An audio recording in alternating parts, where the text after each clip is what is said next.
ఇక ఏపీ యువతను కూటమి ప్రభుత్వం నిండా మోసం చేసిందని వైసీపీ ఆరోపించింది. ఎన్నికల ముందే ఎన్నో హామీలు ఇచ్చి కూటమి నేతలు ఎటువంటి ఉద్యోగాలు కల్పన లేకుండా పాలన సాగిస్తున్నారని మండిపడింది. కనీసం యువకులకు నిరుద్యోగ వృత్తి ఇవ్వకుండా విద్యార్థులకు ఫీజు రియంబర్స్మెంట్, విద్యా దీవెన, వసతి దీవెనలు బకాయింపు చెల్లులు లేదని మాజీ ఎమ్మెల్యే రామిరెడ్డి ప్రతాప్ కుమార్ ఫైర్ అయ్యారు.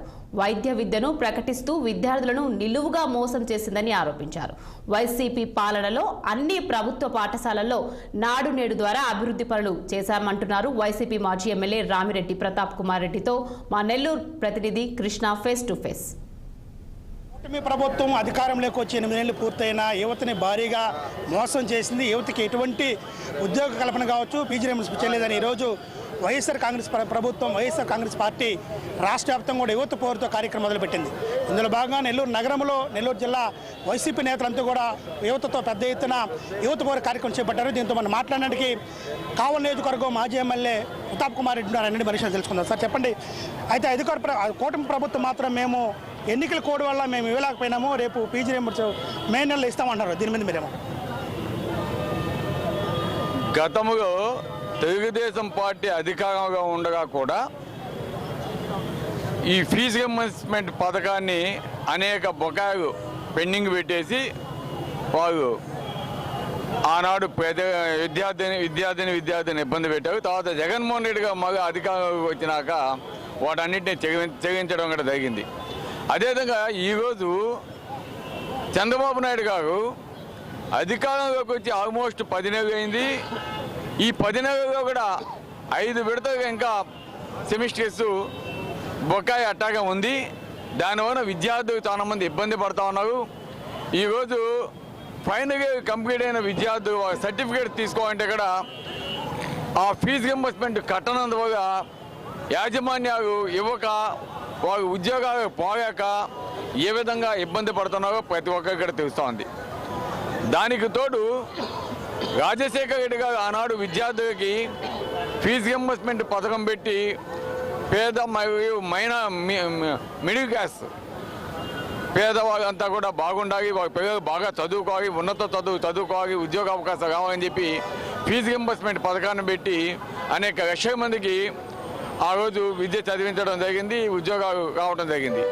అదే విధానాన్ని జగన్మోహన్ రెడ్డి గారు కూడా కొనసాగించి ఏ కాలేజీలో చదివినా ఎంతటి ఫీజు అయినా సరే మేము ఉన్నాం అండగా అని చెప్పి జగన్మోహన్ రెడ్డి గారు వారిని చదివించడమే కాకుండా మన ఆంధ్రప్రదేశ్లో 11 మెడికల్ కాలేజీలు ఉంటే వాటికి తోడు 17 మెడికల్ కాలేజీలు ప్రారంభించి 5ని ఓపెన్ చేయడం కూడా జరిగింది. దానివల్ల మన ఆంధ్రప్రదేశ్ ఒక్కదానికి ఎక్స్ట్రాగా 2550 సీట్లు అదనంగా రావడం జరిగింది.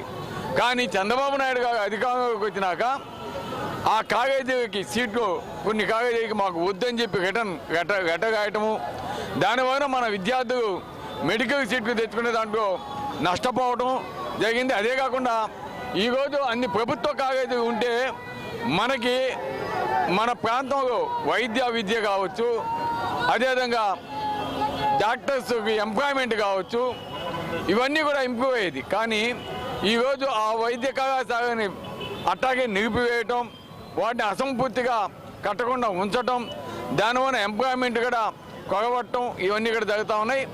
అదేవిధంగా ఈరోజు వాటిని ప్రైవేట్ పరం చేయాలని చూస్తాం. అంటే ఈరోజు కొన్ని కోట్లకి ఒక్కొక్క సీటు అమ్ముకోవాలా, ఆ తెలుగుదేశం సంబంధించిన వ్యాపారస్తులు కావచ్చు, విద్యా కళాశాల యాజమాన్యాలు కావచ్చు, వారు బలోపేతం కావాలని ఒక దృక్పథంతో చంద్రబాబు నాయుడు గారు ఈ విద్యని దూరం చేయాలని చూస్తూ ఉన్నాడు.